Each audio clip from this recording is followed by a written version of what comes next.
자, 오늘은 계시록 13장 바다에서 올라오는 짐승에 대해서 알아볼 수 있도록 하겠습니다. 자, 우리 다 같이 한번 말해봅니다. 바다에서 올라오는 짐승. 한 번만 더 말해봅시다. 바다에서 올라오는 짐승. 자, 그러면 이제 본론으로 넘어가 보겠습니다. 자, 바다에서 올라오는 짐승 한번 보세요. 짐승의 모양이 저와 같다. 오늘 여러분 계시록 13장 2절에 보니까 짐승의 모습은 뭐가 같다 그랬죠? 표범 같다. 저 표범같이 보입니까? 예, 몸은 표범 같고, 그죠? 표범과 비슷하게 보인다 했고, 7머리가 있다 그랬죠. 그렇죠? 13장 1절에 보니까 짐승이 나오는데 머리가 7이고 뿔이 몇 개라고 그랬죠? 10뿔. 어떤 분들은 저 뿔을 갖다가 짐승 머리마다 하나씩 뿔을 그려놨는데 그거 잘못된 겁니다. 그 잘못된 거예요. 10뿔은 어디에 있느냐 하면 마지막 짐승. 저 위에 있죠. 이빨이 무서운 짐승 있죠. 이 마지막 짐승. 마지막 나타나는 이 짐승은 국가거든요. 여기에 10뿔이 있는 겁니다. 자, 요렇게 생겼고 이 10뿔마다 왕관이 하나씩 다 썼다고 그랬어요. 10뿔마다 왕관이. 그런데 여기 왕관 써야 될 틈이 없잖아요. 그래서 왕관을 하나로 이렇게 대표적으로 해놨습니다. 바다에서 올라왔다. 짐승이 이렇게 생겼다. 7머리 10뿔 표범처럼 생긴 이런 짐승이다 하는 것만 여러분들의 머릿속에 이해를 하시고 넘어가면 되겠습니다. 자, 그러면 넘어가 봅니다. 그러면 이 바다에서 올라오는 이 짐승이 언제 올라오느냐 이런 문제가 생기죠. 자, 이 짐승은 사실은 언제 등장하느냐 하면 요때 등장을 합니다. 7년 환란 직전에 한 일해 동안의 평화조약을 이스라엘과 맺어주면서 성전 건축을 약속하면서 다니엘서 9장 27절에 보니까 이 적 그리스도가 등장한다 이 말입니다. 그런데 전 3년 반 동안에는 적 그리스도가 크게 활동을 하지 못합니다.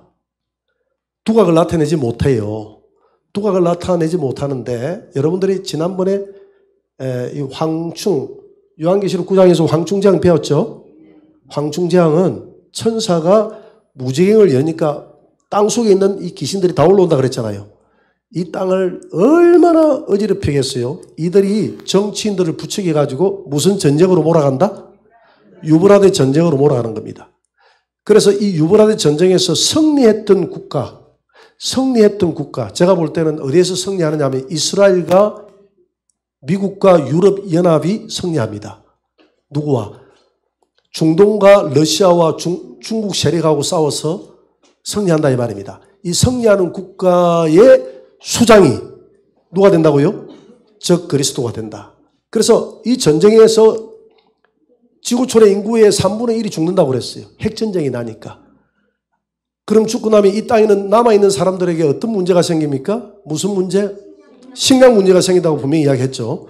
이번에 코로나 문제만 해도 코로나 터지니까 태국이나 베트남 이런 식량 수출 국가에서 식량을 수출 안 하겠다 그랬거든요.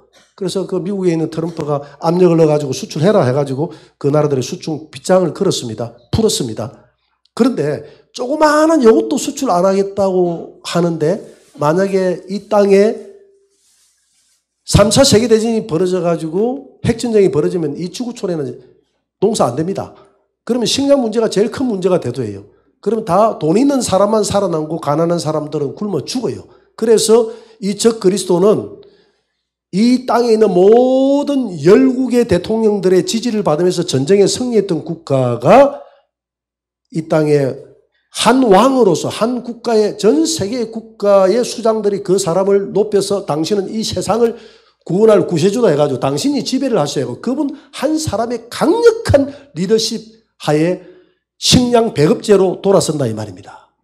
그러면서 이 식량을 받아갈 조건으로 우상에게 경배하고 이마나 오른손에 짐승의 표를 받게 한다. 자기를 경배하게 한다. 이해가 되죠? 짐승의 표가 그냥 주어지는 게 아니에요. 이런 식량 문제가 주어졌기 때문에 이 표를 받지 않는 자들은 매매를 못하게 하더라 이랬거든요. 그러면서 유브라데 전쟁에서 승리했던 사람이 짐승으로 등장합니다.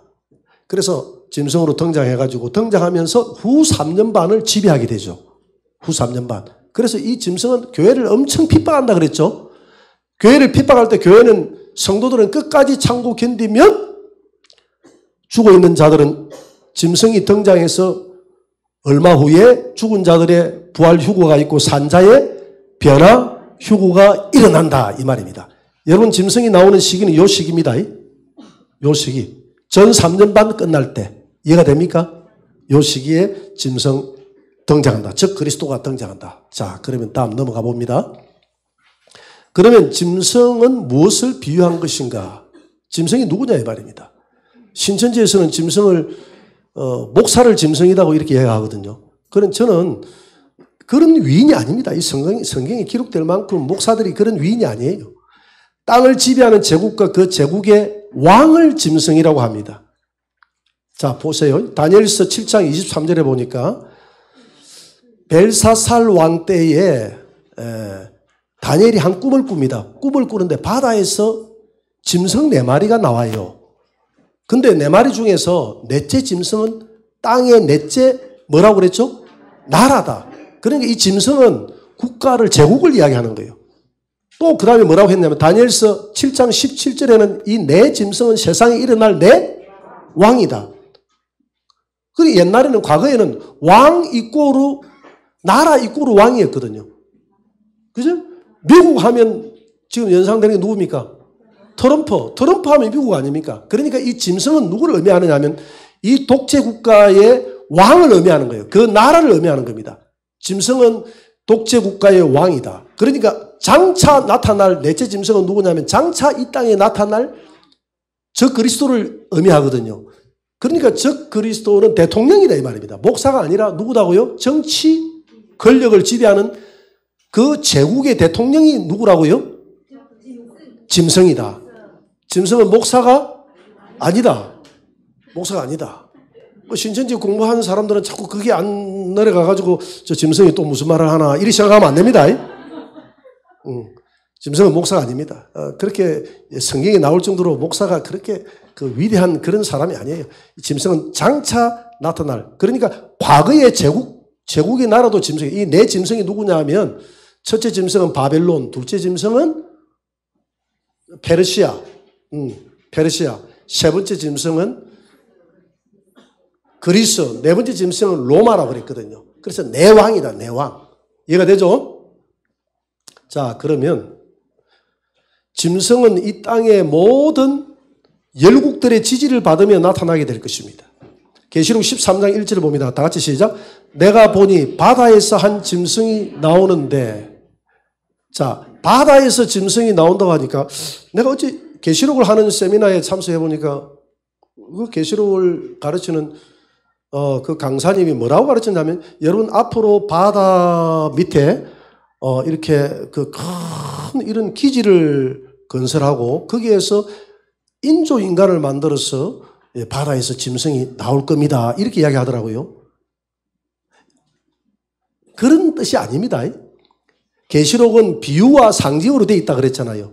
그래서 바다에서 짐승이 나온다 이 말은 바다에서 그런 적 그리스도가 나온다는 이 말이 아니라 이 바다가 뭘 의미하느냐. 자, 봅니다. 계시록 17장 5절 15절 다 같이 시작. 또 천사가 내게 말하되 내가 본 바 음녀가 앉아있는 물은 백성과 무리와 열국과 방언들. 바다는 물 아닙니까? 물 아닙니까? 바다에서 올라온다 이 말은 이 바다 물은 누구라고 그랬죠? 백성, 무리, 열국, 방언. 그러니까 모든 세상 나라들을 바다라고 그랬어요. 이해가 됩니까? 세상 나라를 뭐라고 한다고요? 바다라고 한다. 바다에서 나온다는 것은 이 짐승은 세상 열국의 지지를 받으면서 열국의 왕들의 지지를 받으면서 독재자로 추앙받는다 이 말입니다. 이게 바다에서 나온다는 말이에요. 이해가 됩니까? 그러니까 바다에서 나온다 해가지고 바다 물에서 저 그리스도가 이렇게 튀어나온다 이렇게 해석하는 것은 아주 유화적인 해석입니다. 그렇게 해석해서는 안 돼요. 계시록을 그렇게 보면 계시록은 비유와 상징이기 때문에 바다에서 나온다고 하면 바다가 뭘 의미하는가를 성경에서 찾아야 돼요. 아, 바다는 물인데 보니까 이 물은 백성과 이 열국을 물이라고 하는구나. 할렐루야. 열국 가운데서 짐승이 나온다 이 말입니다. 이해가 되죠? 열국의 지지를 받으며. 그러니까 유브라데 전쟁 벌어지고 나면 그게 성리국가니까 이 지구촌의 환경 문제부터 시작해서 식량 문제가 심각하니까 열국의 지지자들이 당신이 나서가지고 이 지구촌을 살려주세요 하고 그분을 이 지구촌의 왕으로 떠받든다 이 말입니다. 그분이 떠받들어서 등장하는 독재자가 바로 짐승, 적 그리스도. 적 그리스도라고 하는 그리스도의 적이다 이 말입니다. 예수님의 적이다 이 말입니다. 이해가 되죠? 자, 짐승, 적 그리스도가 그러면 이렇게 나타나기 전에 교회의 배교 사건이 먼저 있다고 성경은 말합니다. 그러니까 7년 대환란이 일어나기 전에 교회가 먼저 배교한다고 돼 있어요. 보세요. 데살로니가후서 2장 3절 다 같이 시작. 누가 어떻게 하여도 너희가 미혹되지 말라. 먼저 배교하는 일이 있고 저 불법의 사람 곧 멸망의 아들이 나타나기 전에는 그날이 이르지 아니하리니. 데살로니가후서 2장 1절 2절에 보니까 막 주님이 막 오신다고 어떤 사람이 기도하는데 주님이 매달 며칠 날 간다더라. 또 주님이 언제쯤 온다더라. 영어로 뭘 들었다 봤다 이런 거 믿으라고 했습니까? 믿지 말라고 그랬어요. 그런 거 믿지 말라. 그런 거 믿지 말라. 과거에 그런 적이 참 많았습니다. 막 하나님이 이게 맞는지 안 맞는지 도와주세요. 40일 금식기도 하면서 쫙 했는데 막 죽은 자가 매달 며칠 날 부활하고 살아나고 그날 오는 게 맞다. 내가 40일 금식기도를 해보고 주님이 성령께서 환상도 보여주고 막 그런 거 믿으면 안 된다고 그랬어요. 그거는 그냥 참고만 하면 됩니다. 성경 말씀을 벗어나는 거 성경에는 믿지 말라 그랬잖아요. 그러면서 다시 데살로니가후서 2장 3절로 다시 넘어가 보세요. 그런데 미혹되죠. 누가 어떻게 해도 그런 말에 뭘 봤다 들었다 주님 오는 것에 대해서 미혹받지 말라. 그러면 미혹받지 말고 너희들은 뭘 봐야 되느냐? 뭘 봐야 된다 그랬죠? 교회가 배교하는지 안 하는지를 보면 주님이 오실 때를 안다. 자, 주님이 오시기 전에 교회가 배교한다 이 말입니다. 자, 지금 배교의 사건이 일어납니까? 안 일어납니까? 많이 일어나고 있죠. 이 배교의 사건은 초대교회부터 있어 왔어요. 항상 있어 왔어요. 그런데 여기서 말하는 배교는 초대교회처럼 부분적으로 하는 배교가 아니라 전 세계 교회가 다 배교한다는 겁니다. 지금 보세요. WCC라든지 여러 가지 이런 교회 하나 되는 이런 운동들이 절에 있는 중이나 뭐 타 종교, 이슬람, 그 다음에 뭐 로마 캐톨릭, 힌두교 이런 거 할 것 없이 다 우리가 손을 잡고 하나가 되어서 세계의 평화와 인권을 위해서 약소 국가의 인권을 위해서 우리가 이 지구촌을 지켜나가자 하고 하나가 되자 하니까 참 이상은 좋은데 이게 배교다 이 말입니다. 우리는 그런 사람들하고 손을 잡고 일을 할 수 있습니까? 없습니까? 없어요. 절대 안 돼요. 세상은 그렇게 할 수 있지만 교회는 안 돼요. 예를 들어서 엘리야가 세상의 평화와 인권을 위해서 바알의 손을 잡고 우리가 이제 더 이상 싸우지 말고 우리가 하나가 되자 하면 하나님이 엘리야를 용서하겠습니까? 엘리야를 용서하지 않겠습니까? 내가 물음이 좀 이상하나? 좀 어렵게 묻는. 엘리야를 용서하지 않죠. 엘리야를 선지자로 용서하지 않죠. 그죠? 바알 같은 경우는 없애고 죽이라고 했는데 손잡고 하나 되자고 하는 것은 즉 오늘 이 시대의 WCC 운동이라든지 이렇게 하나 되자고 하는 운동은 세상은 좋아할지 모르지만 하나님 앞에서는 배교입니다. 절대 진리예요. 성경은 예수 그리스도만이 이 땅에 높임을 받을 수 있는 절대 왕권이요 진리요 그분만이 우리의 주님인 줄 믿습니다. 우리가 왜 그분들하고 손을 잡고 해요? 그분들은 하나님 앞에 다 내려놓고 우상들을 내려놓고 굴복해야지 우리 밑에. 안 그래요? 그래서 이게 배교라는 것입니다. 세상에 있는 모든 교회들이 배교할 때 주님이 오실 때가 가까웠다. 그리고 다시 한번 그 말씀을 떼어보세요. 배교하는 일이 있고 그 다음에 불법의 사람이 나타나야 예수님 오신다고 그랬어요. 불법의 사람이 전 3년 반 때 나타나다가 지금 바다에서 올라오는 이 짐승이 나타나야 주님 오신다 이 말이거든요. 바다에서 올라오는 짐승이 전 3년 반 끝날 때 나타날 줄 믿습니다. 바다에서 올라오는 짐승. 여기 유브라데 전쟁이 벌어진다 그랬죠? 유브라데 전쟁 성리 국가에서 이 짐승이 나타난다 그랬잖아요. 그죠? 짐승. 이게 전 3년 반. 이게 후 3년 반. 전 3년 반이 끝나면 짐승이 공개적으로 등장한다 그랬죠. 이 짐승이 등장하면 적 그리스도가 나타나기 전에는 인자가 오지 아니하리라. 예수님이 오지 않는다면 적 그리스도가 나타나면 예수님이 바로 공중 강림할 줄 믿습니다. 강림. 이때에 죽은 자들이 먼저 올라가고 우리도 바로 변화휴구되어 올라가서 공중에서 주를 맞이하는 줄 믿습니다. 네, 그 말이에요. 이런 징조를 보면 주님 오실 때를 안다. 자, 그럼 다음 넘어가 봅니다. 재림 전에 배교와 적 그리스도의 등장이 있을 것을 성경은 말하고 있습니다. 자, 그러면 이 짐승이 누구냐, 이 적 그리스도가 누구냐 하는 이런 다양한 견해들이 있어요. 자, 미래적인 해석으로 하는 경향도 있고, 과거에 지나간 인물이다라고 이야기하는 분도 있고, 또 이것을 실제 인물이 아니라 가상의 인물이다라고 상징적으로 해석하는 경우도 있어요. 자, 미래적으로 해석하는 분들은 주로 이렇게 이야기합니다. 교황을 적 그리스도로 보는 견해도 있습니다. 윌리엄 왕자를 적 그리스도로 보는 견해도 있고요. 영국의 윌리엄 왕자. 컴퓨터를 적 그리스도로 보는 견해도 있고요. 이후나 미국의 대통령 또는 유엔 사무총장을 적 그리스도로 보는 견해도 있고, 안티오쿠스 에피파네스나 네로, 히틀러 같은 독재자가 환생해서, 이 과거에 완전히 그 악랄한 독재자들 아닙니까? 이들이 환생해서 장차 환생해서 태어날 것이다. 이렇게 보는 견해도 있고요.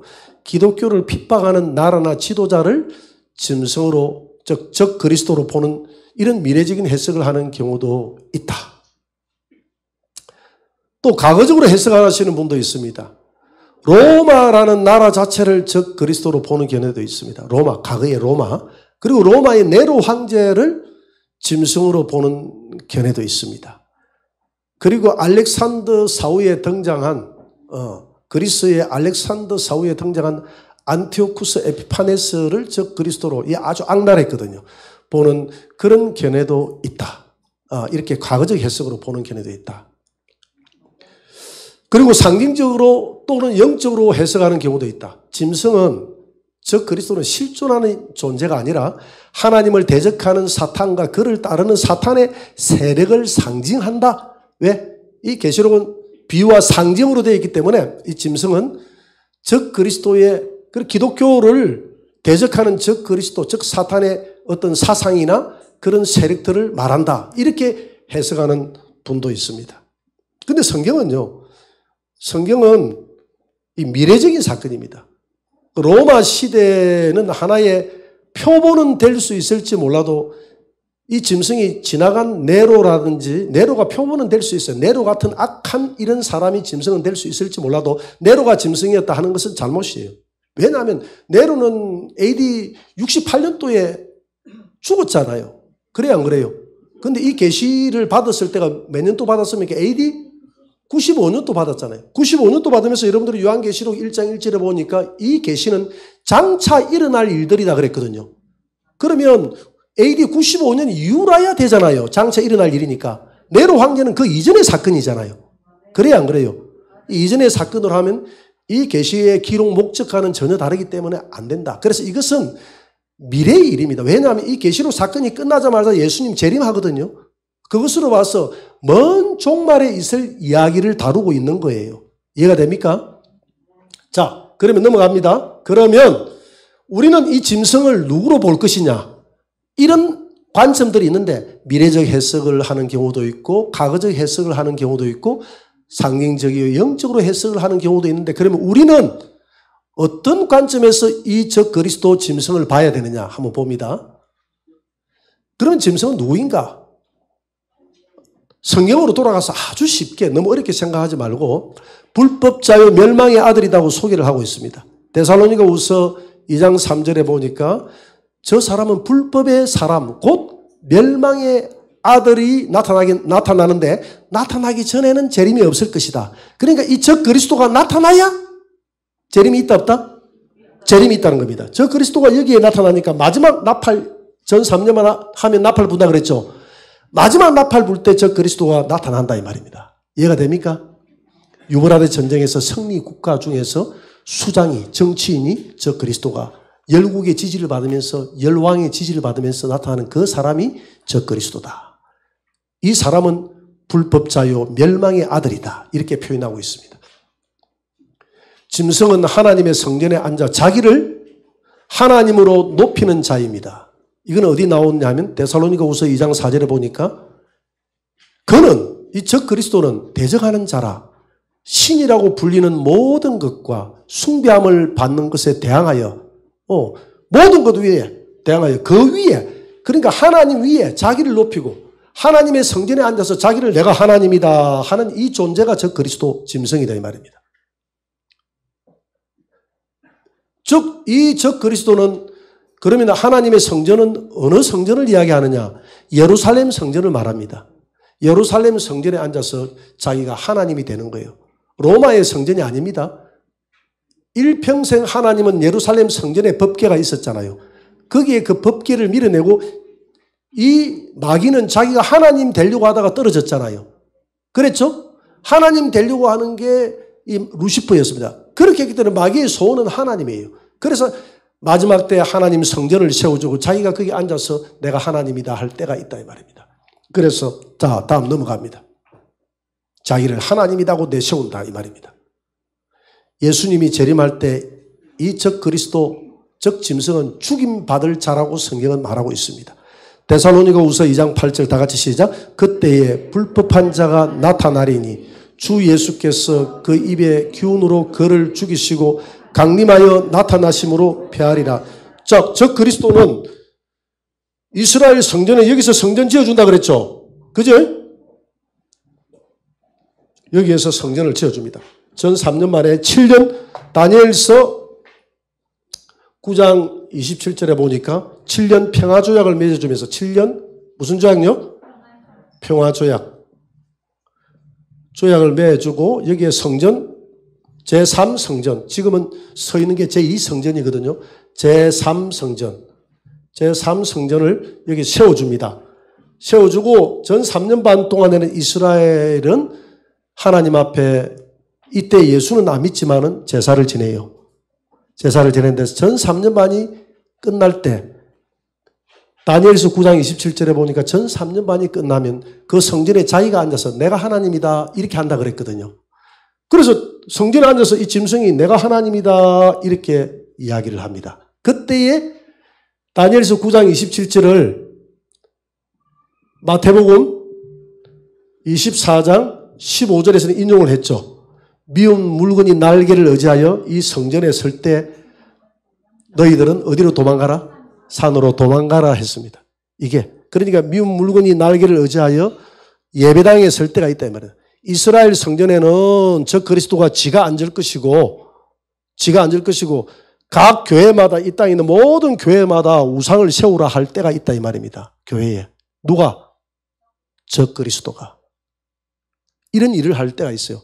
그때는 너희들은 산으로 도망을 가라 이렇게 이야기를 합니다. 그렇게 해서 이스라엘이 이때야 이 짐승 적 그리스도가 제3성전을 세워줬기 때문에 이 적 그리스도를 자기들의 구세주로 받아들입니다. 이스라엘 민족들은 예수님을 구세주로 안 받아들이고 누구를 받아들인다고요? 적 그리스도를. 적 그리스도를 자기의 구세주로 받아들여요. 왜 적 그리스도를 구세주로 받아들입니까? 성전을 지어줬기 때문에. 그런데 성전에 앉아서 내가 하나님이다 하고 우상 세워놓으니까 그때야 속은 줄 알고 그들이 돌아온다 그랬죠.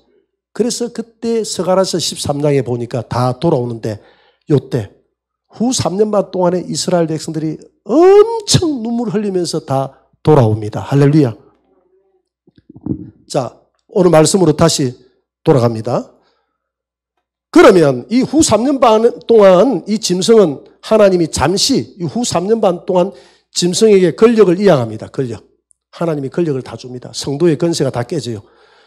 올라갈 사람은 올라가고 예비처로 갈 사람은 예비처로 가고 남아있는 성도들은 이 적 그리스도 짐승과 싸워서 이긴 성도들은 순교하게 될 것이요. 배교하는 성도들은 짐승에게 경배하고 적 그리스도에게 순종하고 육령의 표받고 그렇게 해가지고 배도합니다.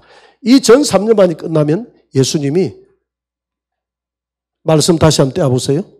나타났어. 나타나서 공중에서 지상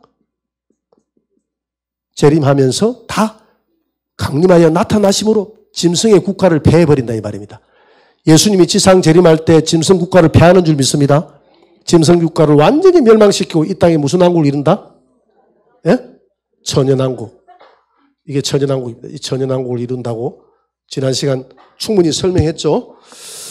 자, 예수님이 재림하실 때 이 말은 예수님이 지상 재림을 말합니다. 지상 재림하실 때 이 짐승 국가와 짐승들을 따르는 모든 나라와 사람들을 다 하나님의 말씀으로 말씀의 검으로 백마를 타고 내려와서 다 죽이고 예수님은 이 땅에 성도들을 데리고 하늘에 가 있는 이 성도들, 결혼한 성도들, 예비처에 가 있는 성도들은 백성이 되고 하늘에 휴고되어 올라간 성도들은 예수님과 결혼해서 내려와가지고 성 안에서 왕 노릇해서 천년 동안 왕국을 이루면서 살아간다. 할렐루야.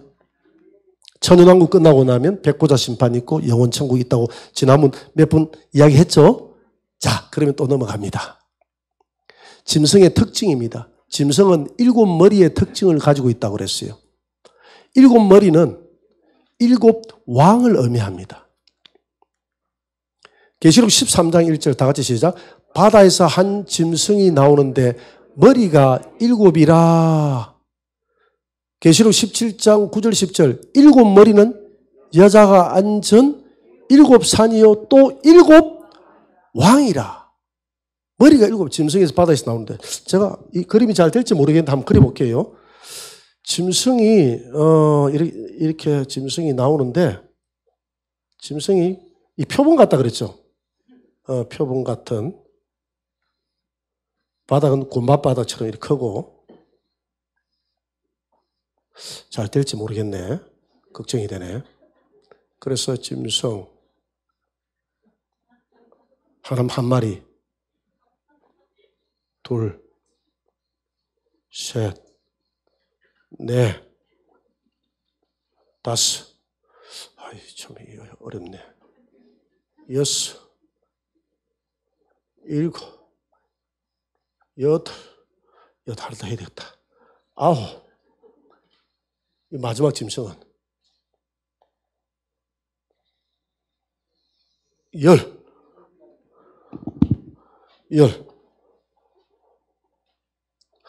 짐승이 어렵네. 이게 눈이 있고, 이게 다 입입니다. 이 눈. 아니다. 10개가 7머리잖아. 그럼 7머리다 이야기를 해줘야 내가 그 수고했잖아요. 아이고, 참. 네, 나는 지금 10뿔만 생각하고 했네. 왜 이렇게 짐승이 어렵노 생각했더만 이 머리 7개다. 하나, 둘, 셋, 넷, 다섯, 여섯, 이제 7머리. 7. 자, 짐승 1이 됐습니다. 네. 우리 영서 이거 좀 약 좀 넣어와요. 자,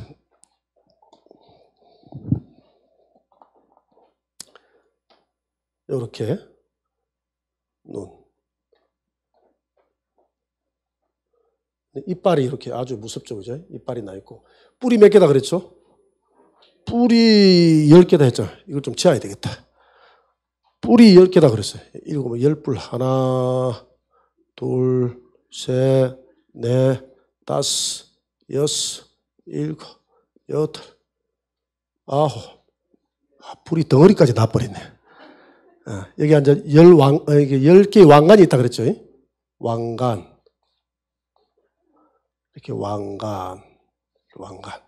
왕관을 썼어요. 자, 7머리 10뿔 짐승이 어디에서 올라왔다? 이 바다. 바다는 뭐라 그랬죠? 세상 열국의 왕들의 지지를 받으면서 이 짐승이 나왔다. 짐승은 누구라 그랬죠? 정치 지도자. 마지막 때 모든 제국들의 지지를 받는 유일한 제국의 지도자가 정치 지도자다. 자, 그러면 7머리 10뿔이 누구냐 한번 지나가 봅니다. 말씀 한번 돌려보세요. 사은 집사님. 일곱 머리의 특징을 가지고 있다 했는데, 자, 다음 넘어가 봅니다. 역사에 등장한 제국의 왕들처럼 하나님을 모독합니다. 이 짐승은 그 머리들에는 신성모독하는 이름들이 있더라. 이 모든 짐승들은 하나같이 다 하나님을 대적하고 했거든요. 자, 한번 봅니다. 그러면 어떻게 했는지 한번 봅니다. 일곱 왕은 역사에 존재했던 제국의 왕들이다. 이 일곱 머리는 역사에 존재했던 제국의 누구다고요? 왕들이다. 이 목사가 아닙니다. 같이 읽어봅니다. 다 같이 시작. 일곱 머리는 일곱 왕이라. 다섯은 망하였고 하나는 있고 다른 하나는 아직 이르지 아니하였으나 이름은 반드시 잠시 동안 머무르리라. 자, 보세요. 그러면 일곱 왕이 다섯은 망했다 그랬죠. 망한 나라죠. 망한 나라면 어느 나라입니까?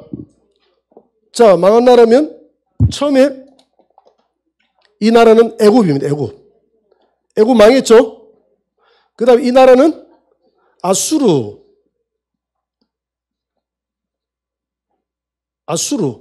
1번, 2번 두 나라 망했고, 그 다음에 세 번째 이 머리 바벨론 망했죠.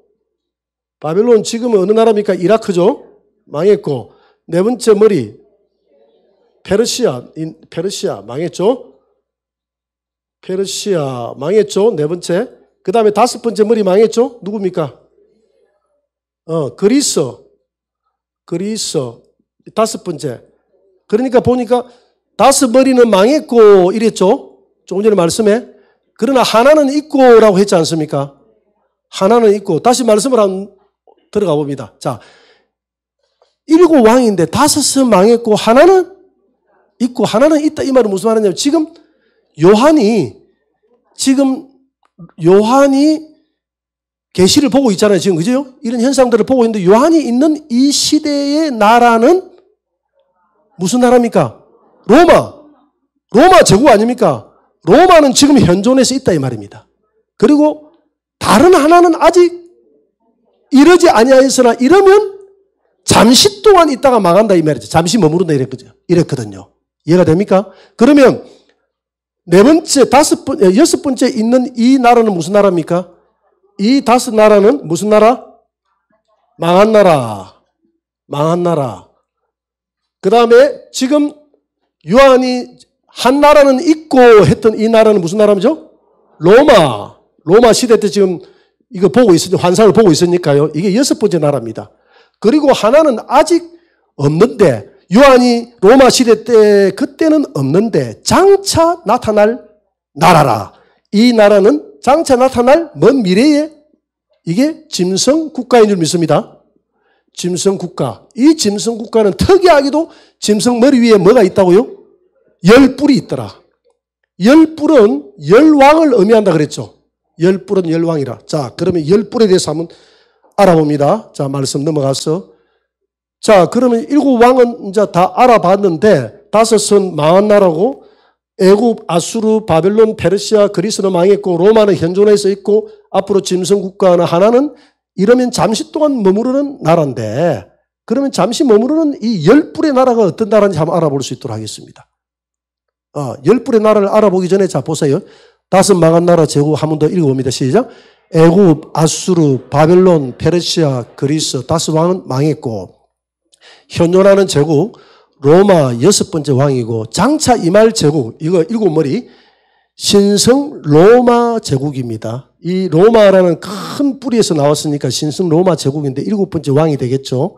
그런데 여기 보니까 여러분들이 성경을 자세히 보면 여덟 번째 왕이 나옵니다. 여덟 번째 왕이 나와요. 그러면 여덟 번째 왕은 누구냐면 일곱 번째 왕과 여덟 번째 왕은 다른 왕이 아니에요.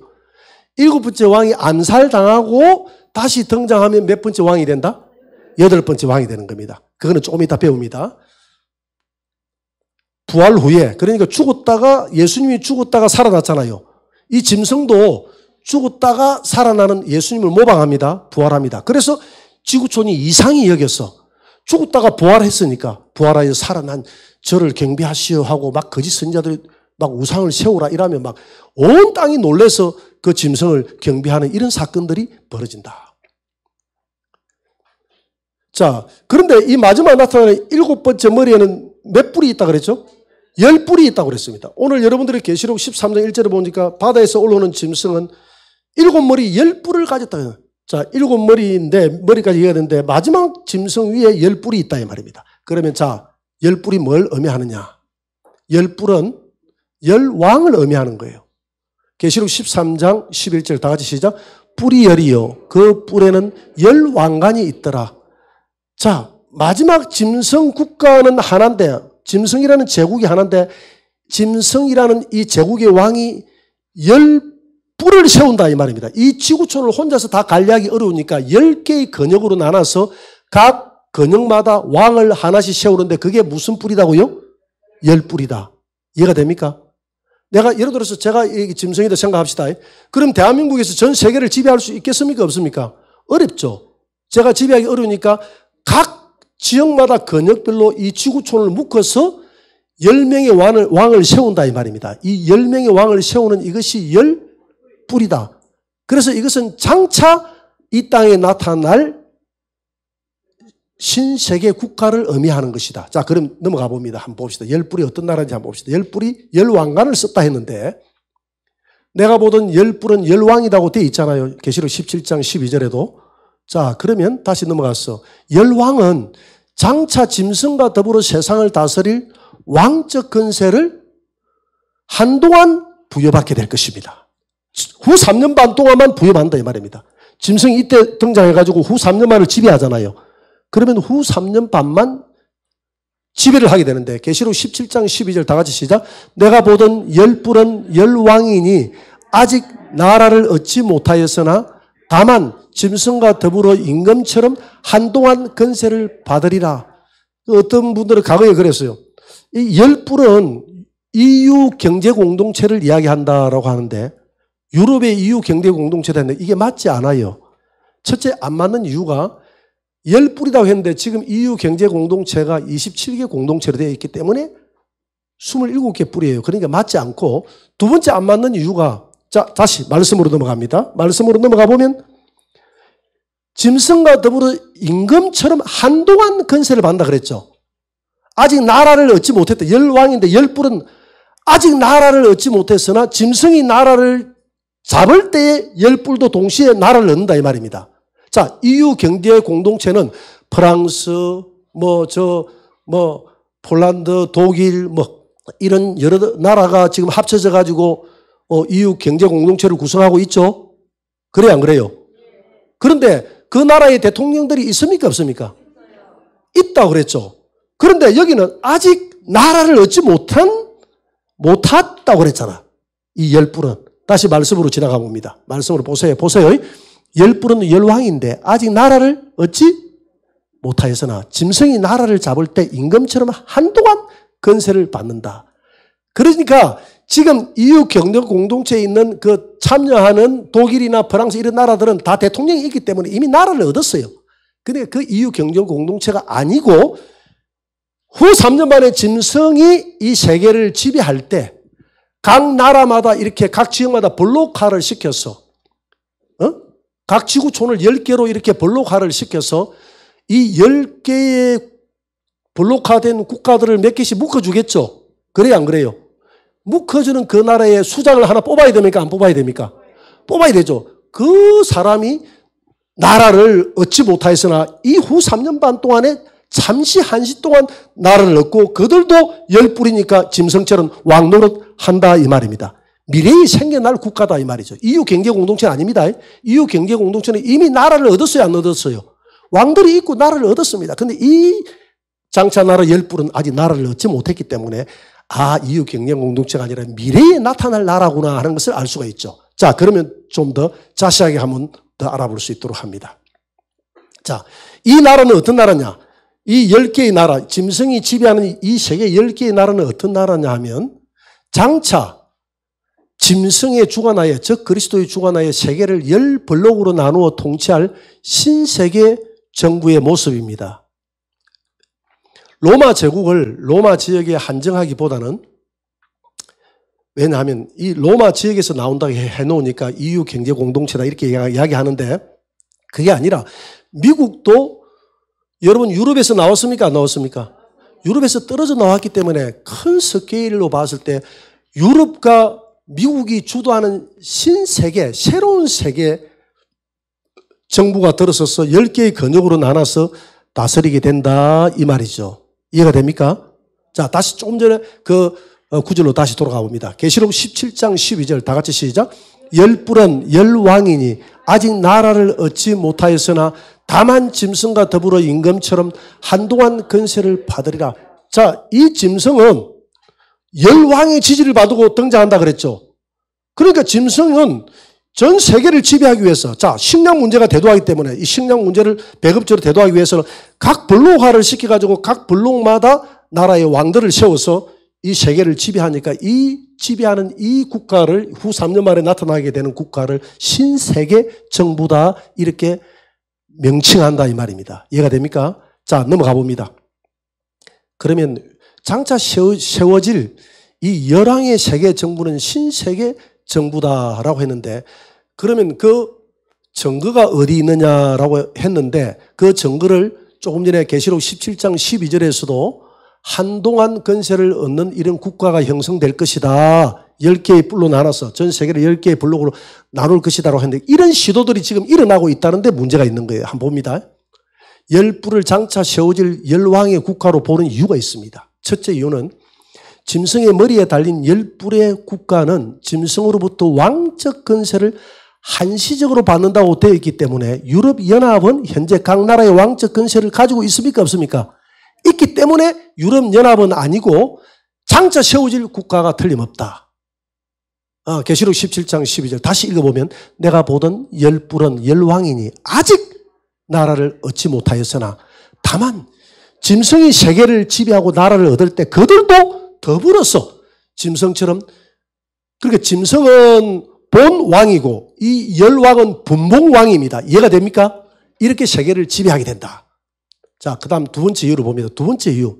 세계 정부 기구의 하나인 로마 클럽의 창시자인 아우렐리오 페체이는 신세계 정부가 세계를 10개의 블록으로 나누어 다스릴 비전을 제시했다. 이게 이제 비영리 단체인데 이 페체이라는 사람이 이 사업가예요. 이 사람이 이탈리아 사람이야. 그런데 이 지구를 보니까 환경 문제, 뭐 인구 문제, 식량 문제 해가지고 미래의 문제가 심각해. 야, 이 문제를 앞으로 해결해야 되는데 어떻게 해결할까 해가지고 이분이 비영리 단체를 하나 만들어가지고 조금 전에 잠깐 그 말씀 한번 펴보세요. 이분이 로마에 여러 가지 경제계, 뭐 정치계, 뭐 사업하는 사람들 이런 사람들을 모아가지고 자, 이 지구에 비전이 없다. 이 지구가 이런 환경 문제라든지 이런 문제가 앞으로 나아가면 이 지구는 망하게 돼 있다. 앞으로 이 지구를 살리기 위해서 우리가 어떻게 해야 될까? 이 지구를 10개의 권역으로 나눠서 이 지구를 통제를 해 나가자. 그러면 이 지구가 보존이 될 것이다. 환경 문제에서도 보존이 될 것이고 지금 여러분 환경 문제 심각합니까? 안 합니까? 차 같은 경우도 지금 뭐 매연 많이 뿜는 이런 문제들 저 차 같은 거 없애라고 그러잖아요. 그죠? 앞으로 수소차나 전기차 타고 다니라 하죠. 왜냐하면 이 지구 문제가 심각하거든. 그래서 이 페체이라는 사람이 최초로 전 세계를 10개의 국가로 한번 나눠보는 이런 시도를 했다 이 말입니다. 물론 이 사람이 이렇게 나눴다 해서 이렇게 된다는 게 아니라 이런 시도들이 있어 오고 있다는 것을 우리가 주목해 보아야 될 문제가 있다 이 말입니다. 이유가 있다 이 말입니다. 10개의 뿔로 나눴다고. 10개의 뿔. 그러니까 북아메리카 지역, 서유럽 지역, 10번째 동남, 중앙아시아 지역 다음 한번 넘어가 봅니다. 구체적으로 이렇게 나눴어요. 이렇게. 보입니까? 여기에 보니까 이 페체이가 계시록 17장의 왕들은 이들인가 이래가지고 여기 보니까 이렇게 나눠놨잖아요. 북아프리카, 아메리카 지역, 또 뭐 라틴 아메리카, 서유럽, 북아프리카, 중앙아프리카, 동유럽, 중앙아시아, 일본과 서태평양, 동남아시아, 오스트레일리아와 뉴질랜드 이렇게 10개의 뿔로 나누는 이런 시도들을 한번 해봤다. 이런 시도들이 일어나고 있다는 것이죠. 자, 다음 넘어가면 세 번째 이유는 이런 이제 비영리 이런 단체에서도 이런 시도들이 있어 왔고요. 세계의 정부 노릇을 하는 곳이 어디입니까? 유엔 아닙니까?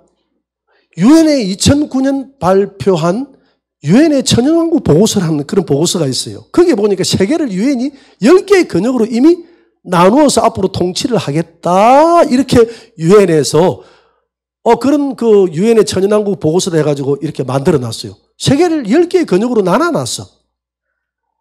신기하죠? 자, 네 번째 이유는 제가 이걸 전부 다 찾아가지고 제가 뽑아낸 겁니다. 매일경제 제가 2008년 7월 16일자 신문을 보니까 유럽연합, 남미국가연합, 지중해 연합, 지금 세계는 경제 권력 영역 없는 총선 다툼을 경제 블록과 지금 이 자국의 이익을 위해서 하고 있습니까? 안 하고 있습니까? 하고 있죠. 미, 중, 한, 태평양 경제 동반자 협정회가 TPP 해가지고 이것도 만들고 있고요. 국민일보에 보면 중국 주도 영내 포괄적 경제 동반자 협정, 옛 소련 경제 블록과 유럽연합, EU, 동유럽, 옛 소련 독립국가 연합을 포섭하기 위한 경쟁, 남미, 태평양 경제 블록, 뭐 이렇게 해가지고 이렇게 점점 보니까 전 세계는 총성 없는 이 경제 전쟁으로 서로 이익을 위해서 블록화하는 이런 작업들을 지금 하고 있습니까? 안 하고 있습니까? 자기하고 이권이 맞는 사람들끼리 블록화했어. 이 블록화하는 게 그럼 앞으로 나타나는 이 국가하고 무슨 상관이? 이렇게 블록화를 해놓으면 나중에 적 그리스도가 나타나서 전 세계를 10개의 국가로 쪼갤 때 도움이 되겠어요? 안 되겠어요? 도움이 되겠죠. 기존의 블록화 10개로 되어 있으면 좋다. 그 10개의 블록에 있는 나라들 수장들만 하나씩만 세우면 세계 분봉국가로 통제가 됩니까? 안 됩니까?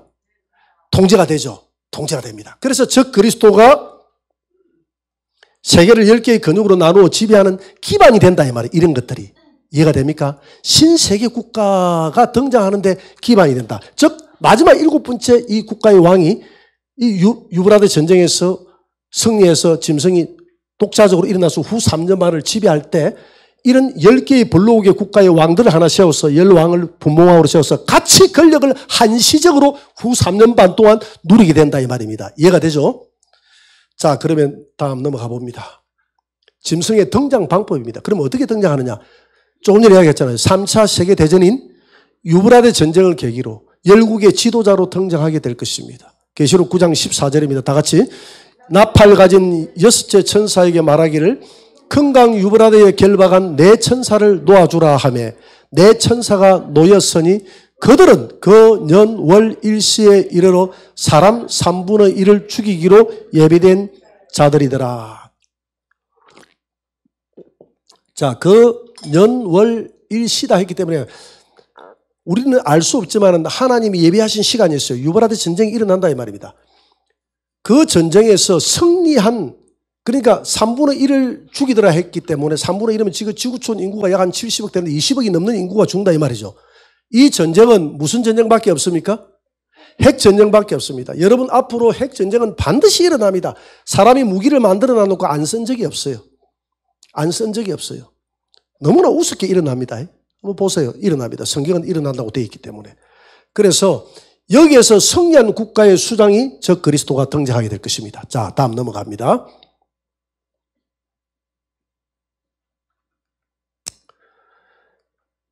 자, 여기에서 등장해서 승리해서 이긴 국가의 이제 수장이 되면 모든 열국들이 이 전쟁을 주도했던 그 나라의 왕을 열국의 지지를 받으며 이 짐승이 전면에 등장하게 될 것입니다. 이 전쟁에서 승리한 사람이 계시록 13장 1절에 보니까 내가 보니 바다에서 짐승이 나온다 그랬죠.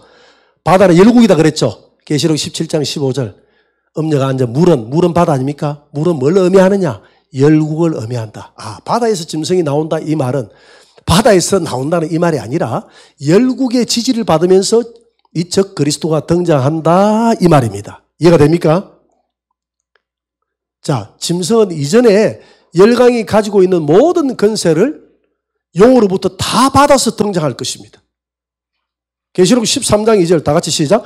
내가 본 짐승은 표범과 비슷하고 그 발 곰의 같고 그 입은 사자의 입 같은데 용이 자기의 능력과 보좌와 큰 권세를 그에게 주었더라. 자, 보세요. 짐승은 표범하고 비슷하다고 그랬죠. 표범. 내 표범 여기 이렇게 좀 얼룩을 좀 내어놔야 되겠어. 표범 같죠? 표범 안 갔습니까? 아무리 봐도 표범 안 갔네. 이상한 괴물 같네. 이 표범. 자, 이 짐승은 표범 같다. 이 표범은 누구를 상징하죠? 어느 나라를 상징했습니까? 구약의 그리스. 표범은 그리스는 세계를 정복할 때 알렉산더 대왕이 신속하게 정복했거든요. 그리고 짐승은 또 뭐 같다고 그랬습니까? 발은 곰의 발 같다. 짐승은 이 발은 이 곰처럼 미련하게 크다 이 말입니다. 발 맞버리면 다 밟힐. 이 곰의 나라가 지나간 역사 시대 때 어느 나라입니까? 다니엘서 나오는 페르시아. 페르시아는 아주 그 인구를 막 100만이 넘는 수백만이 되는 그 인구를 가지고 인해 전술로 썼습니다. 마지막 나타나는 이 적그리스도의 국가는 이런 페르시아가 가지고 있는, 그리스가 가지고 있는 그런 능력을 그 나라는 구분 가졌잖아요. 근데 동시에 다 가졌다 이 말입니다. 그리고 또 이 짐승은 또 뭘까 같다 그랬죠? 사자. 사자는 어느 나라를 의미한다 그랬죠? 바벨론은 사자 같다 그랬잖아요. 바벨론. 그러니까 바벨론이 가지고 있는 강성한 특징, 그리스가 가지고 있는 표범 같은 날랜 특징, 이 페르시아가 가지고 있는 그런 엄청난 화력과 그런 대규모적인 이런 특징을 다 가지고 나타나는, 마지막 때 나타나는 국가가 이 짐승 국가인 줄 믿으시기 바랍니다. 그러니까 역사적으로 이렇게 강한 나라는 있습니까? 없습니까? 없다 이 말이에요. 이 모든 것을 누구로부터 부여받았다고요? 용으로부터. 자, 조금 전에 그 말씀으로 돌아가 봅니다. 이런 권세, 표범, 곰의 발, 사자의 입. 이거는 표범, 곰, 사자는 과거에 나타났던 나라거든요. 과거에 나타났던 이런 나라의 특징을 전부 다 가지고 나타나는 나라가 이 마지막 때 나타나는 이 일곱 번째 나타나는 열불의 짐승 국가다 이 말입니다. 용이 자기의 능력과 보좌와 권세를 이 짐승에게, 즉 그리스도에게 다 줬다 이렇게 되거든요. 그러니까 이 마지막 나타날 때, 자, 다음 넘어가 봅니다. 이런 능력을 동시에 가지고 나타나는 사람이 즉 그리스도가 된다. 짐승이 등장하기 전 선행도 돼야 할 조건이 있습니다. 세상 정치 권력이 어느 정도 통합이 돼야 됩니다. 그래야 전 세계를 하나로 묶잖아요. 그래서 이 블록화되는 이런 것들도 하나의 정치 권력을 통합하기 위한 하나의 방법입니다. 이해가 되죠? 그리고 난 다음에 두 번째는 경제 통합이 어느 정도 이루어져야 됩니다. 그래야 666표를 주고 짐승이 주는 이 표 외에는 매매를 못하더라 하니까 짐승 자기가 전 세계의 매매를 다 지배하니까 전 세계의 화폐가 하나로 돌아간다 이 말입니다. 지금은 뭐만 가지면 다 됩니까? 달러만 가지면 되잖아요. 근데 앞으로 내가 볼 때는 이 화폐는 전자화폐가 될 가능성이 많다. 그래서 지금 전자카드까지 나왔죠. 앞으로 이 카드도 분실의 위험이 있기 때문에 앞으로 이것이 이마나 오른손으로 들어올 가능성이 많다. 한번 유심히 흐름을 지켜보라. 할렐루야. 성경의 흐름을 지켜보라. 그래서 이런 모든 경제 통합이라는 것은 결국 화폐 통합입니다. 이 화폐를 통해서 전 세계 경제가 하나로 다 돌아갈 수 있도록 만들어줘야 저 그리스도가 이 666이라는 표를 가지고 전 세계를 지배할 수가 있게 된다. 그리고 세계는 종교 통합이 어느 정도 이루어져야 된다. 그래서 지금 종교 통합이 이루어지기 위해서 즉 그리스도 예수님 오시기 전에 전 세계에는 배교하는 일이 있는데 그 배교가 뭐냐면 종교 통합입니다. 우리 기독교는 다른 종교와 통합할 수 있습니까? 없습니까? 없어요. 전 세계는 오직 하나님이 다스리는 나라만이, 하나님만이 유일한 신이에요. 믿습니까? 그리고 예수 그리스도만이 하나님이 보내신 유일한 길이에요. 믿습니까? 그래서 종교 통합이란 있을 수가 없습니다. 그런데 지금 이런 종교 통합을 주도하는 사람이 누구냐 하면 희한하게도 우리 목사들이 주도를 하네. 그러니까 이 마지막 시대는요, 지금은 나누는 시대입니다. 알곡과 쭉정이를 나누고, 나누는 시대예요. 영적인 사람은 영성 있는 교회를 찾게 됐고, 영성 있는 교회를 싫어하는 사람은 이거 싫어합니다. 막 기도 많이 하고, 막 방언하고, 막 성령 운동, 이 싫어하는 사람은 그쪽으로 또 가게 돼 있어요. 그래서 이 마지막 시대는 나누는 시대입니다. 우리는 이런 시대의 흐름을 잘 지켜봐야 됩니다. 지켜보면서, 이런 모습들이 다 이루어져 갈 때 종교 통합이 돼가고 이런 모습을 보고, 주님 오실 때가 다 돼갔구나. 그러면 우리는 빨리 더 주님 오실 때 다 돼가면 어떻게 됩니까? 더 기도하고 기름등 불 준비해서 주님 맞이할 수 있는 준비를 해야 되겠구나. 할렐루야. 선행돼야 할 조건. 그리고 짐승의 근세입니다. 짐승은 용으로부터 큰 근세를 받습니다. 계시록 13장 2절 다 같이 시작. 용이 자기의 능력과 보좌와 큰 근세를 짐승에게 주었더라. 여러분, 용과 짐승은 다릅니다. 내가 저번에 이야기했죠? 저번에 이야기했잖아요. 용은 지금 어디에 존재하고 있죠? 이 청천 하늘에 용이 있습니다. 용은 누구냐면 마귀예요, 마귀. 마귀 사탄, 루시퍼. 용은 몇 명입니까? 한 명. 한 마리가 맞나? 한 놈이 많습니까? 뭐가 많은지 모르겠다, 하여튼. 용이 한 명, 어쨌든 한 명. 이 용은 자기가 하나님이다 하는 거예요. 자기가 하나님처럼 자기 보좌에 딱 앉아 마지막까지 우리에게 안 나타납니다. 용은 안 나타나고 용은 누구를 보내느냐 하면 하나님이 예수님을 보냈듯이 용도 자기의 아들이라고 하는 자를 보냅니다. 보냈는데 여러분들이 13장에 땡기를 해주시고 여러분들이 9장에 한번 보세요. 9장에 가면 황충재앙 일어날 때 땅에서 올라오는 자 중에 그 중에서 한 명이 11절 보세요. 무저갱의 사자라. 그들에게 왕이 있으니 무저갱의 사자라. 11절에 9장 11절에 히브리어로는 그 이름이 아바돈이요. 헬라어로는 그 이름이 아볼론이라 이렇게 했죠. 그들 중에 왕이 하나 있다 그랬죠. 그러니까 무저갱에서 올라올 때 왕이 있는데 용은 지금 이청천에 있고 무저갱에서 갇혀 있다가 올라오는 자 중에서 1인자가 있는데 그 1인자를 용이 자기의 아들로 삼고 이해가 됩니까? 자기의 독생자로 삼고 그를 이 땅에 보낼 때에 이 마귀는 영물이기 때문에 세상을 영을 가지고는 지배할 수 없기 때문에 독재자, 이 세상을 지배하고 있는 독재자 안에 쏙 들어간다 이 말입니다. 이해가 됩니까? 독재자 안에 들어간다는 말이다. 독재자 안에 들어가면 그 독재자는 누구냐면 이거는 짐승. 짐승은 사실은 2인자죠. 2인자. 이 땅에서는 자기가 왕이다 그래. 2인자. 그리고 용의 누굽니까? 용의 아들이라고. 용의 아들. 용의 독생자. 2인자. 이 속에 그러니까 이 정치 지도자 속에 이 2인자 이 마귀가 들어간다 이 말입니다. 들어가면 이 정치 지도자가 짐승이 되는 거예요. 즉 정치 지도자가 즉 그리스도가 된다 이 말이다. 이해가 됩니까? 그리고 용과 이 짐승은 같아요, 달라요? 다릅니다. 용은 영적으로 영의 상태로 그대로 이 정천의 보좌에서 이 지구가 멸망당할 때까지 그대로 보좌에 앉아있다가 다 조종하는 마귀입니다. 움직이지 않습니다. 예수님을 상대할 때만 움직였어요. 움직이지 않고 용은 마지막 때 짐승을 보내서 자기의 뜻을 다 이루어요. 이해가 되죠? 마치 하나님 흉내 그대로 내잖아요. 그러니까 용은 자기가 성부라고 생각하는 겁니다. 그죠? 그리고 짐승을 뭐라고 생각합니까? 자기 아들 성자라고 생각하는 것이죠. 그러면 성령은 누구냐면 거짓 선지자. 이 짐승을 믿으라 하고 이게 하는 게 성령 역할을 하는 게 누구다고요? 거짓 선지자. 이 성령은 예수님 잘 믿으라고 도와주는 분이 성령인 줄 믿습니다. 그러니까 이 거짓 선지자는 짐승 잘 섬기라고 도와주는 존재가 거짓 선지자 아닙니까? 그 다음 주에 우리 거짓 선지자 할 것인데 잘 보세요. 이제 다 돼갑니다. 한번 봅니다. 용이 자기의 능력과 보좌와 큰 권세를 이 짐승에게 주더라.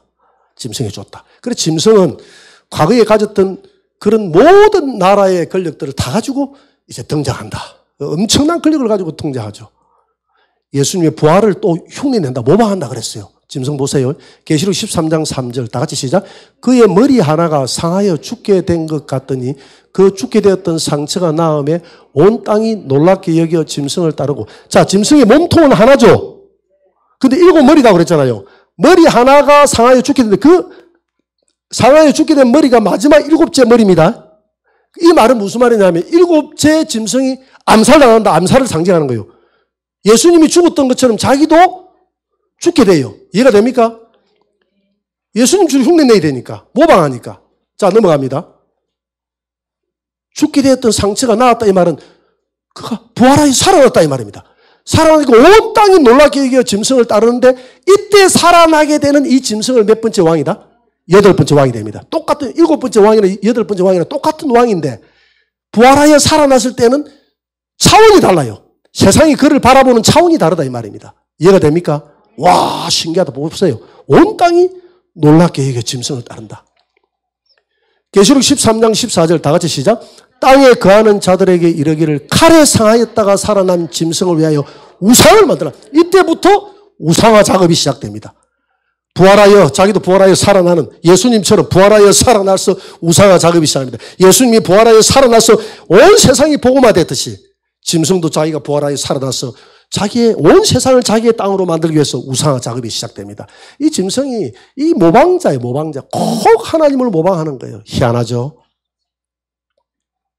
앞으로 이런 일이 벌어질 겁니다. 사탄으로부터 건세를 받아 후 3년 반 동안 이후 3년 반 동안 절대 권력을 행사하며 하나님으로 행세할 것입니다. 왜? 이 짐승은 자기 아버지 용이잖아요. 하나님 되는 것이 소원이에요. 아버지의 소원을 이루어주는 거예요. 하나님 되는 것이 소원이니까 하나님으로 행세한다 이 말이에요. 계시록 13장 5절 다 같이 시작. 또 짐승이 과장되고 신성모독을 말하는 입을 받고 42달 동안 건세를 온 이 기간 동안 하나님 어디에서 내가 하나님이다 우상 세워놓고 이 우상을 하나님이라고 해 이렇게 해가지고 신성모독하는 이런 죄를 범한다 이 말이다.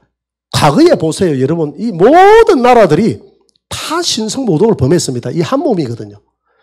이런 애굽, 아수르, 바벨론, 페르시아, 그리스, 로마 그 배후에는 참 악한 마귀의 역사가 있었어요. 이런 제국들이 어느 나라를 건드렸죠? 이스라엘에 하나님의 성전이 있기 때문에 이들이 배후에서 하나님의 성전을 그렇게 공격해서 이스라엘을 건드리는 거예요. 이스라엘이 다 애국과 이스라엘이 연계되어 있잖아요. 아수르, 이스라엘, 바벨론 연계되고 페르시아, 그리스, 로마 어느 한 가지 이스라엘과 연계되어 있지 않는 나라가 없습니다. 마지막 이 짐승국가도 마찬가지입니다. 신성모독. 이들이 다 신성모독을 했어요. 이스라엘의 성전을 다 해파했습니다. 마지막 나타나는 이 짐승국가도 마찬가지입니다. 자기가 성전 세워놓고 자기가 해파해서 자기가 하나님이다 할 겁니다. 그래서 짐승의 목표는 오직 하나예요. 이 땅에 자기가 하나님이 되는 거예요. 천국에서 하나님 되려고 하다 이 땅으로 쫓겨났기 때문에. 이해가 됩니까? 자, 계시록 13장 7절에도 또 건세를 받아 성도들과 싸워 이기게 되고 각 족속과 백성과 방과 나라를 다스리는 거죠. 누가? 짐승이 성도들과 싸워 이기게 되는데 자 보세요. 성도들은 이미 올라간 성도, 예비체로 간 성도 외에 남아있는 성도들이 있어요? 없어요? 남아있는 이 성도들은 짐승에게 지게 되는 것입니다. 여러분 하늘로 올라가는 성도는 이긴 성도인 줄 믿습니다. 예비체로 들어간 성도도 이긴 성도인 줄 믿습니다. 이때 남아있는 성도들은 짐승에게 다 지게 되어 있어요. 잠시 한시 동안 지게 되어 있는 것이지 영원한 이김은 마귀에게 없습니다. 영원한 이김은 우리 그리스도인들에게 있는 줄 믿습니다. 이때 남아있는 성도들은 예수 절대 우상에게 경배하지 않고 육륜이 표받지 않고 예수 믿겠다 하는 분들은 순교해야 되고 그거 안 믿고 그거 안 받아들이고 좀 살아보겠다고 하는 사람들은 롯의 아내처럼 세상이 좋아서 뒤를 돌아보다가 배교하게 되고 또 롯의 사위처럼 아예 믿지 않아서 멸망당하는 성도도 있고 후 3년 만은 어쨌든 살아남는 성도가 없다. 우리 예수님 잘 믿고 위로 올라가든지 예비처로 가든지 둘 중에 하나 합시다. 할렐루야. 성도들의 대핍박이 시작될 것입니다. 계시록 13장 7절 다 같이 시작. 또 건세를 받아 성도들과 싸워 이기게 되고 각 족속과 백성과 방과 나라를 다스리는 건세를 받으니 그러니까 보세요. 우리 성도들이 이 올라가 버리고 내려갈 때까지는 한 번도 역사상 우리는 마귀에게 진 적이 없습니다. 물론 순교를 했지만 순교가 지는 게 아니에요. 진 적이 없는데 언제만 잠시 지느냐 하면 요때만 지게 됩니다. 요때만 지게 되는데 실제 지는 게 아니에요. 왜 지는 게 아니냐면 우리 이긴 성도들은 다 올라가 버리고 제대로 믿는 성도들 올라가 버리고 예비체로 가버리기 때문에 여기 남아있는 성도들은 이 땅에서 제대로 성도로서의 신앙생활을 제대로 못한 성도들이 남아있다 이 말입니다. 그날에 우리 남아있지 맙시다. 할렐루야.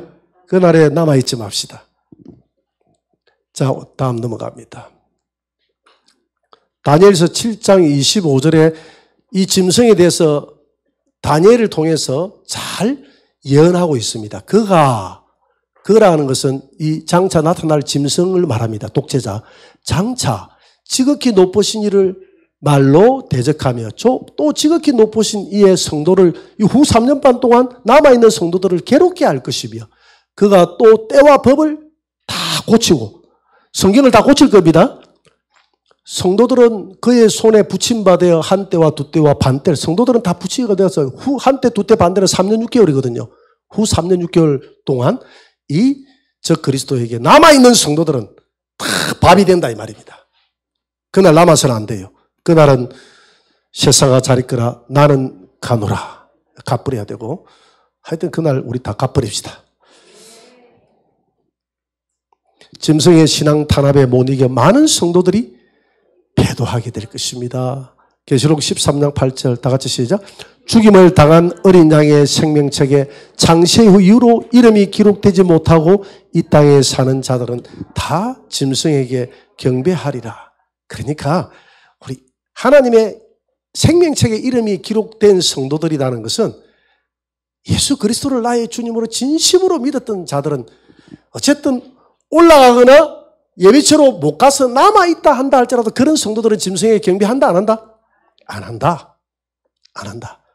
생명책에 이름이 기록됐다는 것은 거듭난 성도들은 하지 않는다.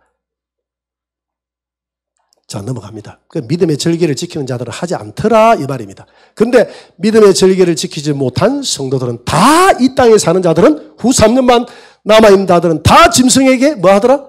경배하더라. 그날 우리 많은 성도들이 경배하게 될 것입니다.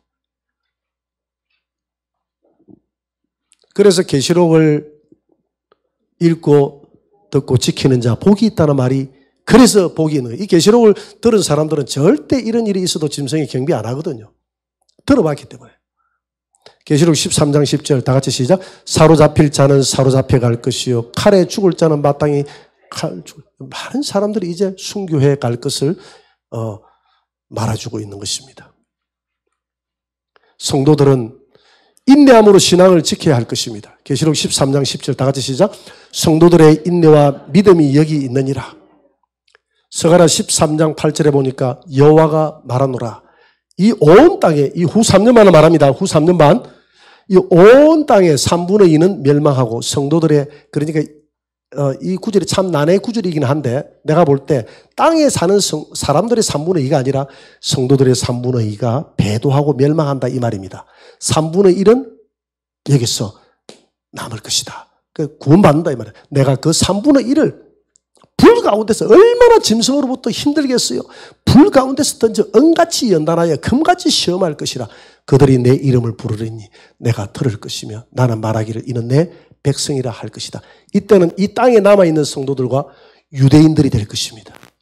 유대인들은 이 기간이 무슨 기간? 나팔절 마지막 나팔 불 때 나팔절 올라간다 그랬죠? 나팔절이 5번째 나팔절 이루어져야 될 일인 줄 믿습니다.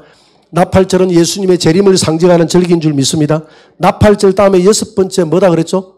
대속죄일. 나팔절 이루어지고 나면 후 3년 반 동안 대속죄일이 이루어지면서 유대인들의 3분의 1이 구원받고 땅에 있는 모든 성도들의 3분의 1이 다 돌아와서 구원받는다라고 되어 있어요. 모두 다 구원받으면 얼마나 좋겠습니까? 그 가운데 배교하는 자들이 있기 때문에 이 땅에 하나님을 믿는 자 중에서 3분의 1이 구원받는다고 스가랴서에 기록이 되어 있잖아요. 그래서 그것이 대속죄일이 이루어지고 난 다음에 그 다음에 절기가 무슨 절기죠? 초막절, 장막절. 장막절은 천연왕국을 예표하는 절기인 줄 믿습니다. 대속죄일이 이루어지고 나면 예수님 재림에서 장막절의 실상인 천연왕국이 이루어진다. 왜 천연왕국이 하늘나라에서 잘 사는 성도들을 왜 데리고 내려오죠? 왜 데리고 내려와야 될까? 여러분들이 창세기 1장 28절에 보면 하나님이 그들에게 복을 주시며 하나님이 그들에게 이르시되 생육하고 번성하고 땅에 충만하고 정복하고 바다와 땅의 모든 것을 하늘에 있는 것들을 다스리라. 이 5대 축복을 줬는데 이 축복을 이 땅에서 받기도 전에 누구에게 정복당해버렸습니까? 마귀에게. 하나님은 한 번 입으로 내뱉었던 것이 이루어져야 됩니까? 안 이루어져야 됩니까? 이루어져야 됩니다. 그래서 이것이 이 땅에서 한 번도 충만하고 정복하고 인간이 제대로 다스려보지 못했기 때문에 마귀가 없는 상태에서 이 땅에서 이 창세기 1장 28절의 말씀을 이루기 위해서 에덴 동산이 다시 회복되어져서 천연왕국에서 천년 동안 마음껏 뻗어 땅에 모래처럼 많은 성도들이 정복하고 다스리고 이런 시대가 올 줄 믿습니다. 그래서 이사야 65장에도 계속 이런 시대, 독사굴에 우리가 손을 넣어도 뱀이 물지 않는 그런 시대가 오리라. 사자가 풀을 먹는 그런 시대가, 그 시대가 바로 이 땅의 천연왕국을 이야기하는 거예요. 그래서 하나님은 하늘에 가 있는 자들이 왜 땅으로 내려와야 되느냐 하면 땅보다 하늘이 좋을 거 아닙니까? 땅에 내려오는 이유가 이 땅에 하나님의 창세기 1장 28절 충만하고 땅을 다스리고 생육하고 번성하고 정복하고 다스리라는 5대 축복을 이루기 위해서 내려와서 이것을 다 이루고 난 다음 천년이라는 것은 하나님의 무한 충만 숫자인 줄 믿습니다. 하나님의 무한 충만한 숫자가 끝났다. 됐다. 이 땅이 충만하게 이제 내 말로 선포한 창세기 1장 28절의 말씀이 이루어졌다 하면 하나님이 백보자 심판 끝내서 영원 천국, 영원 불못으로 나눠서 데려갈 줄 믿습니다. 오늘은 이까지만 하고 다음 주에는 여러분들이 요한계시록 오늘 13장 1절부터 10절까지 했으니까 다음 주에는 11절부터 땅에서 올라오는 짐승, 오늘은 바다에서 올라오는 짐승이잖아요. 다음 주에는 땅에서 올라오는 짐승이 누구일까? 거짓 선자를 말합니다. 다음 주. 그래서 오늘 배웠던 거 여러분들 집에 돌아가서 복습하시고 다음 주 배워야 될 13장 11절에서 18절까지 10번씩 읽어오시고 계시록 1장부터 22장까지 한번 읽어오시기를 바랍니다. 자, 오늘 계시록 여기까지 하고 찬양하겠습니다.